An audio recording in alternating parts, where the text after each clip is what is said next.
আমরা মানুষ যেহেতু কম, আমাদের বাসায় দেখা যায় এক এক বেলার জন্য এত এত তরকারি আর কি রান্না করা হয় না। তোহার বাবার দেখা যায় যে কোনো একটা তরকারি হলেই হয়ে যায়। আর আমরা মেয়েরা 2 দিনের জন্য ছুটি নিয়ে যতই চাঁদে যাই না কেন, আবার কিন্তু আমাদেরকে সংসারের কাজে ফিরে আসতে হয়। আসসালামু আলাইকুম, কেমন আছেন আপনারা সবাই? আশা করছি সবাই অনেক অনেক ভালো আছেন। আলহামদুলিল্লাহ, আল্লাহর অশেষ রহমতে আমরাও ভালো আছি। আজকের ভিডিওটি কিন্তু একেবারে সকাল থেকে শুরু করেছি। আর যেহেতু আমার শাশুড়ি আম্মা বাসায় আছেন, তো সেই জন্য সবার জন্য একেবারে সকালে নাস্তা বানিয়ে নিচ্ছি। আসলে সকালে নাস্তা বানালে দেখা যায় কি, সকালে নাস্তা বানানোর পর সব কিছু ধোয়ার পর রান্নার যে এনার্জিটা সেটা একেবারে হারিয়ে ফেলি। বাট এখন যেহেতু বাসায় মেহমান আছে, তবে কিছু করার নাই। শাশুড়ি আম্মা বা মেহমান যে আসুক না কেন, সবসময় যে থাকে না, জাস্ট কয়েকটা দিন থাকে, তখন চেষ্টা করি নিজের হাতে সব কিছুই পারফেক্টভাবে করে খাওয়ানোর জন্য। আমার বিয়ে হয়েছে কিন্তু প্রায় 5 বছর প্লাস। এখন পর্যন্ত আমি শ্বশুর বাড়িতে গেলে 1 কাপ চা বানিয়েও খাই না। আমার শাশুড়ি আম্মাই আমাকে 2 বেলা হচ্ছে চা বানিয়ে খাওয়ায়। তো সেই দিক থেকে দেখতে গেলে তিনি আমার বাসায় আসলে এটাও কিন্তু আমার কর্তব্য। তো এখানে হচ্ছে কিছু বাজার নিয়ে আসা হয়েছিল সকাল সকাল। এই যে এটাই হচ্ছে বড় একটা তেলাপিয়া মাছ, আর একটা হচ্ছে কোরাল মাছ, আর হচ্ছে কিছু হচ্ছে রিক্সা মাছ। এটা আমি চিনি না, তবে আমাদের হচ্ছে বরিশালের ভাষায় এটাকে রিক্সা মাছ বলা হয়। আর এই মাছটাই আমার শাশুড়ি আম্মা খেতে পছন্দ করে।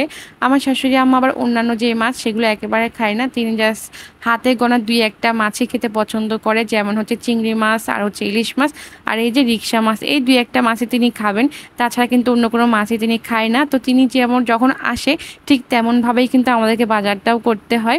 তো অন্যান্য বাজারগুলো কিন্তু আমি গুছিয়ে রেখে দিয়েছি, বাজার বলতে মাছগুলোকে আর কি। আর এই বড় মাছটাকে হচ্ছে কেটে নিয়েছি। বাসায় আরও অন্যান্য মেহমানরা আছে, তাদের জন্য রান্না করব। আর আমার শাশুড়ি আমার জন্য অল্প করে একটু চিংড়ি মাছ ভুনা করব। তিনি দেখা যায় তেমন একটা ভাতও খান না। তো এদিকে হচ্ছে গিয়ে আমি শাকটা ভাজি করে নিচ্ছি। এক চুলায় হচ্ছে শাক, আর এক চুলায় হচ্ছে মাছ বসিয়ে দিব। আসলে 2 দিন সংসার থেকে ছুটি নিয়েছিলাম। আমরা মেয়েরা সংসার থেকে যতই ছুটি নেই না কেন, আমাদেরকে কিন্তু সেই সংসারেই ফিরতে হবে। মানে সংসারের থেকে যদি ছুটি নিয়ে চাঁদেও চলে যাই না কেন, ঠিকই আমাদের শেষ ঠিকানা মনে হয় এই সংসারই।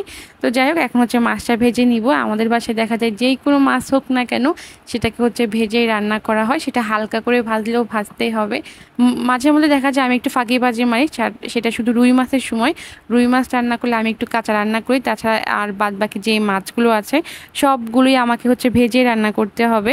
এখানে একটু বেশি করে আমি পেঁয়াজ দিয়ে দিয়েছি। আমি যখন কোনো বড় বড় মাছ রান্না করি, এই মাছটা প্রায় হচ্ছে 2 কেজির মতো ছিল, তখন হচ্ছে আমি রাঁধুনির যে মাছের মশলাটা আছে সেইটা দেই। আমার কাছে মনে হয় ওই মশলাটা দিলে অনেক বেশি টেস্ট বেড়ে যায় আর কি তরকারির। তবে অল্প করে দেই, তার সঙ্গে আমাদের বাদ বাকি যে রেগুলার মশলাগুলো আছে সেগুলোও দেওয়ার চেষ্টা করি। আর সত্যি কথা বলতে আমি দেখেছি রাঁধুনি প্যাকেটের মশলা ব্যবহার করলে তরকারির কালার অনেক বেশি সুন্দর আসে, যার কারণে দেখা যায় কোনো স্পেশাল ওকেশন বা মেহমান আসলে আমি এই প্যাকেটগুলো মানে করার আর কি তরকারিতে ব্যবহার করার চেষ্টা করি। তো যাই হোক, মাছটা বসিয়ে দিয়েছি। আপনারা দেখবেন এই মাছটার কালার এত বেশি সুন্দর এসেছে। যখন কোনো কিছু রান্না করি আর সেটার কালার যখন সুন্দর হয়, খেতেও মজা হয়, আমাদের নিজেদের কিন্তু দেখতে বা আমাদের অনেক বেশি ভালো লাগে। তো এই ছিল হচ্ছে মাছটা বসিয়ে দিয়েছি। মাছটা কিন্তু কষানো শেষ। আমি হচ্ছে ঝোলের জন্য পানি দিয়ে দিয়েছি। আর ওই পাশে হচ্ছে আমি আর অন্য চুলায় হচ্ছে লাউ রান্না করব। আর আমার শাশুড়ি আমার যেহেতু অন্যান্য মাছ খান না, তো ওনার জন্য হচ্ছে অল্প করে চিংড়ি মাছ ভুনা করব। এটাই ছিল কিন্তু আমার আজকে দুপুরে রান্না বাড়া। যদিও ভিডিওগুলো অনেক পারফেক্টভাবে শ্যুট করতে পারিনি, যেহেতু অনেক অনেক কাজ ছিল, দেখা গেছে অনেক অনেক মেহমান ছিল। আর এই যে আমার কিন্তু লাউটাও রান্না করা শেষ, তেমন কোনো ভিডিওই করা হয় নাই। এই পাশে হচ্ছে চিংড়ি মাছটা বসিয়ে দিয়েছি। চিংড়ি মাছটা নামালেই মোটামুটি কাজ শেষ, রান্না বাড়া শেষ। আজকের ভিডিওটা এখানে শেষ করছি। ভিডিওটি এতটুকুই ছিল। আপনার কার কাছে কেমন লেগেছে অবশ্যই জানাবেন। সবাই ভালো থাকবেন। খুদা হাফেজ।